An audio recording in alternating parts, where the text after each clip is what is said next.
starts swinging at me. Now I'm just gonna take the knife and just like start slitting his throat, throw it in the fucking trash, and just run away and just like run into the forest or some shit.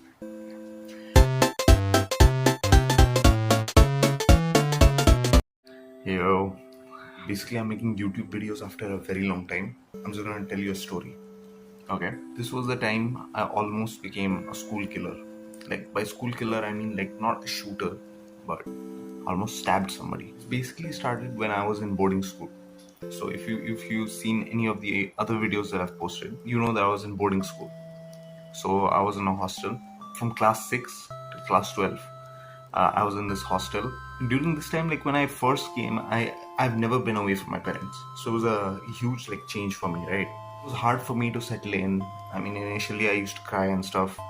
But then eventually I got used to it, like my parents being away and everything.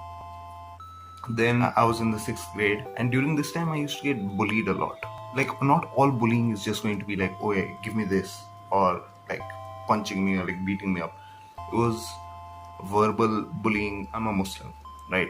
And as a Muslim, being called Pakistani, Deshdrohi, terrorist, things like this. I mean, it used to become a joke after a while, right? But initially it used to hurt. Eventually I grew thick skin. Now this person that I'm going to talk about, the person who I almost unalived, who I almost stabbed, I first interacted with him like properly in the 7th grade. So in the 7th grade, I remember this guy. I'm not going to take his name. Okay, so I was looking up boys' names from Tibet, and there's only like a handful of names, and everybody, like I've met everybody with that kind of name, like with a Tibetan name. But I'm going to call him Pasang for the sake of this video. I'm going to call him Pasang. So I met Pasang in the 7th grade. Like I actually interacted with him. And the first interaction I remember that I had, there was this another kid. I'm not going to take his name either. I'm going to say Jimmy. So we were going up to the dorm, and he came behind me, like while we were on the stairs, and he sort of did this like pushing thing, right? Like where you push and then you pull them back. I got like really freaked out, and then like I don't know why I did it still, but I just swung like really hard, and I just like bam, I just like hit him in the face. So instead of like hitting me back, he started crying, and then he went away. Then I went upstairs and I started making my bed in the dorm. Then this kid came, right, Pasang, and Pasang came to me and he's like, "Oh yeah, get up." I got up. He said, "Apologize to Jimmy." Fuck this shit, I'm not apologizing. I said, "I won't apologize." Then he said that, "No, but you have to apologize." I'm not apologizing. Then he smacks me in the face, right? Then apologize. I'm like, I'm not gonna apologize. Then he keeps hitting me and shit. Then I start crying, and then but I'm still like, oh yeah, I'm not apologizing. Because you told me to apologize, I'm not apologizing. Now, this was a story, it went and passed. And then later on, we all got called into the principal's office, right? And it wasn't because I snitched or anything. It was like mainly because they saw it from the CCTV. They saw the shit happening.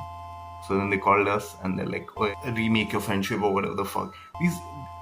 Why the fuck do adults think that two people hugging is going to solve any problem? Hug each other, kiss each other. They just make it awkward, man. This like weird as shit.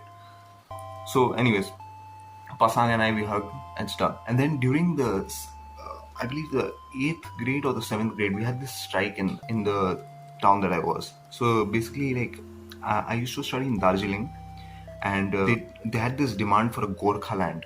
So like the tribal people over there, Gorkhas, they wanted their own like Indian state. All the schools shut down, and they're like, we'll have to shift you down to Siliguri. You'll have to stay in Siliguri for a while.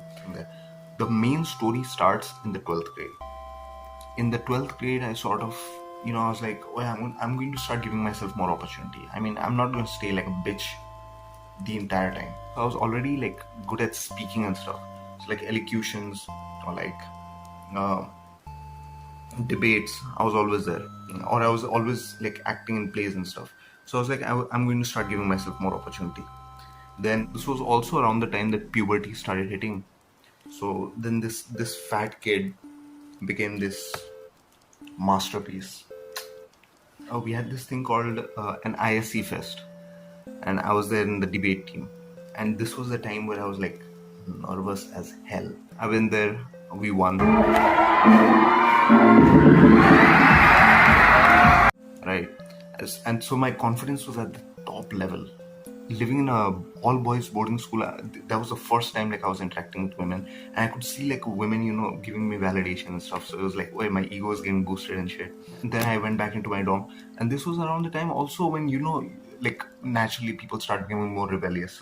So I mean, I'm a Muslim. I don't drink and stuff, but I was like smoking a lot of cigarettes. And yes, this was in school.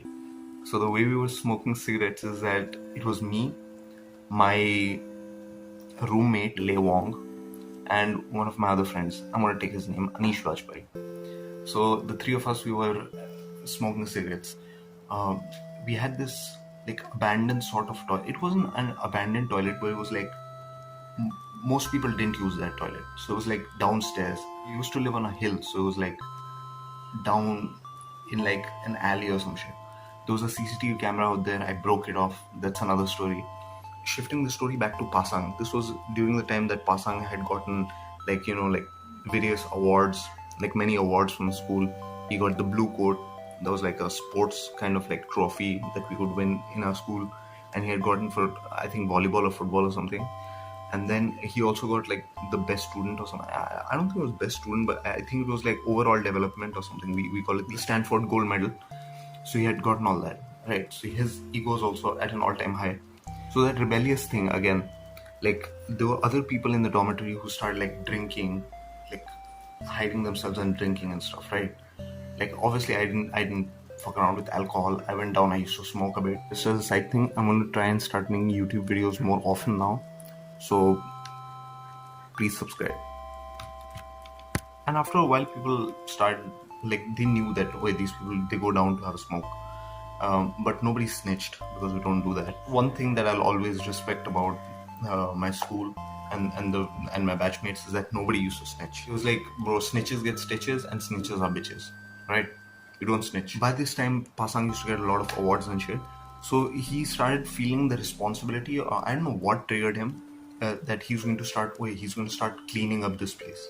So people who used to drink, what he did once was he went downstairs to the junior section where one of like our batchmates who used to drink was so he started like beating him in front of the juniors. So that was like huge disrespect, bro. Like getting beat up in front of juniors, bro. That's like your respect gone. Nobody's gonna look at you the same. Then he started going after a couple of other these drinking people. He came and he warned my roommate that, "Oi, you'll have to stop smoking. You'll have to stop." The next day we were in the dining hall, and then I started stepping out of the dining hall. I started walking towards my room, and then this other like senior, he was Pasang's friend. His name was Sherdil. It was like we used to have a nice conversation. I didn't have any animosity with Sherdil. He was like a nice guy. So and he was a school captain. Like walking towards our rooms, we were just talking like that, and then from downstairs there was like smoke rising because of I don't know, people were burning trash or whatever. There was smoke rising, and then he just smelled smoke while talking to me. Then he just asked me that, "Oi, did you smoke?" Obviously I hadn't smoked, but I said, "Yeah, I smoked." Yeah. And he laughed it off. I was like, haha, nice. A little later, like I think 10-20 minutes later, I was like walking in the field, and then Sherdil, Pasang, and one more guy, and Kushal, they came after me. Right, while I was walking the field with my friends, they came after me, and he said, and Pasang comes to me and he says, "Oh, you smoked?" I said, "No, I didn't smoke." He was like, "Why did you tell Sherdil that you smoked?" I said, "I was joking." And he said, "Come, let me smell your hands." Then I gave my hands like this, and he started smelling my hands as if like to see whether there's that tobacco smell or whatever. And I was like, "Yeah, I didn't smoke." It was like, "Bro, you're fucking around too much. You watch out. Just because you got in a couple debate competitions, you think you're a big shot. Motherfucker, you better watch out." And then he started like sizing me up in front of these three, because he had three people with him. He started sizing me up. So I just backed down. Then I went back to my room. And I was sitting with my roommate, right? I told the entire thing to him. Then my roommate was like, "Bro, you don't let him bitch you around like that." I was like, fuck. I got bitched around. My ego is at an all-time high. I just got validation from girls. I just got, you know what I mean? I'm a debate star. I'm a G. I'm getting bitched around like this. What the fuck? Then I looked myself in the mirror and I was like, fucking hell. I'm gonna do something. I'm gonna do something about this. And by the way, we had our exams going on, so it was like that. That was another whole thing. We were in exam season when this was happening. So I had this one cubby hole, like behind a calendar. It was like a small space where I could hide stuff. So I used to hide my cell phone. We weren't allowed to have our cell phones then. I used to hide my cell phone there. And there I had a knife there. And this is the photo of the knife. This is me with the knife in my mouth. But I didn't intend on using the knife. Like I was going there solely that just in case, like I'm fighting and all of a sudden his friends come. So then I'll have something to defend myself. I'd be like, oh, yo, what the fuck, back off. Or something like that. Okay. So I took this knife, I put it in my jumper pocket and I went down. I didn't go down, sorry. I went into my friend Angad's room. Pasang was sitting there with Sherdil and, Kushal and all these people. They were in a group, they were sitting down. Pasang, come, I need to talk to you. I said, what happened? Come now, I need to talk to you. Walking down the stairs, and I remember, bro, my heart is just beating out of my fucking chest, bro. I'm nervous as fuck. Downstairs into like this dark alley, sort of like next to the dressing room. The lights were off, so it was like people were supposed to be in their rooms, like getting ready to sleep. So I went into this like alley sort of place. There were no CCTV cameras there. How the fuck do I start a fight? So I just stand there for a bit. Oye, you came to me with 3 dudes to try and intimidate me. I didn't like that. Why would you give a fuck if I like that or not? Then, thank God, he starts swinging first. He starts punching. I was like, fucking hell. He starts punching me, right? And I'm getting hit in the face. I don't know. And by the way, now I'm a boxer. Or like, I have fought a bit, so I know what to do. But at the time, he was already a boxer. Like, he already knew how to fight. So I just grab his shirt. I go down, like, on my back. And sort of just like push my legs onto his stomach and just like throw him. The other side, he falls down and he's on his on his hands and knees, like climb on top of him, and I'm like, fucking hell.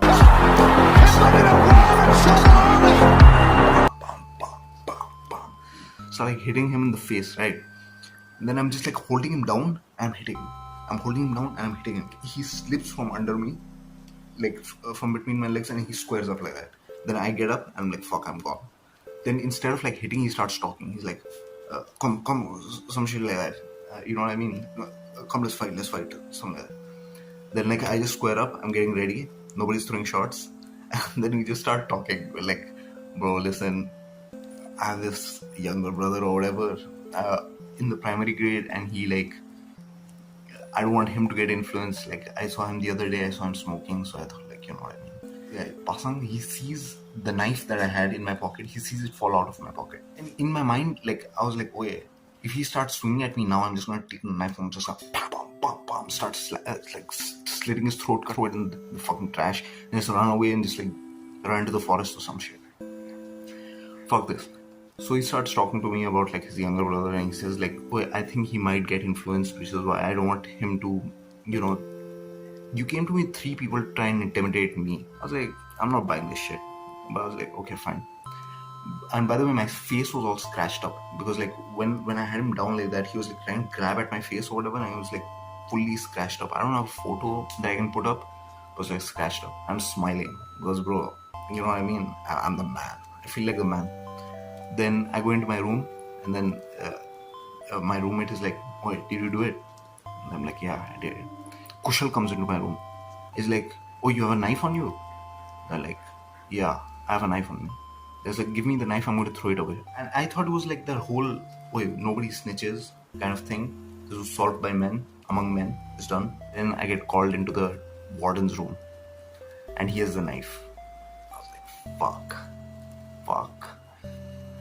Fucker snitched. Why do you have a knife on you? Huh? You're going to take somebody's life. And by the way, backstory about this warden. He had seen a stabbing earlier in his life. Like in the sense, like when I first joined in the 6th grade, there was like already a person by the name of Subhan Chhetri who had got stabbed. So it's like he had seen, and he was the warden during the time, and the person who stabbed him is in jail. And then there was this other teacher who used to favor Pasang a lot. like this teacher, he used to favor Pasang a lot. He comes to me, straight away he starts grabbing my hair. He doesn't even ask my side of the story. What the fuck? You think just because you got into a debate, like into the debate team and stuff, just because you did all this, you think you're a big shot now? Bro, I was pissed because I'm in the right. I didn't smoke. This person came to me randomly, started threatening me. I took him down to talk to him like a gentleman. I mean, I had a knife on me, but I took this guy to talk to me like a gentleman. He started fighting. I defended myself. Now I'm the one being scolded. Was it worth it? Huh? You think it was worth it? Then I look him dead in the eye. And I respect myself till this day because I say, yes, sir, it was worth it. My roommate starts laughing. In the teacher's face. He starts laughing. Now the teacher's pissed. Like, oh, you think this is damn funny? You wait. And then he just goes. My face was scratched so it looked like I got beaten up. But I know in my mind that I didn't get beaten up. Like, I got scratched in my face. But I know I got like a few shots in. Like, I threw him down and I got a few shots in. I mean, I was a skinny kid. Look at me. What the fuck? Then the next day, like, everything's calm. This teacher who used to favor Pasang, he calls me. He starts asking my side of the story. He still, by the way, he still has my knife. The warden gave it to him. He still has my knife. So he asked me my side of the story. I tell him like it was like this, and he's like, yeah, I'm sorry. Now that I hear your side of the story, I realize that, you know, it was like an ego thing on both sides. Fuck this. Pretty much like, you know what I mean? Like, that's the story. I almost stabbed somebody. I almost went to jail. There would be no homicide. There would be no YouTube channel. You know what I mean? So I'm glad I didn't stab the guy. But like, at the same time, you know, I got my respect. I'll see you next time.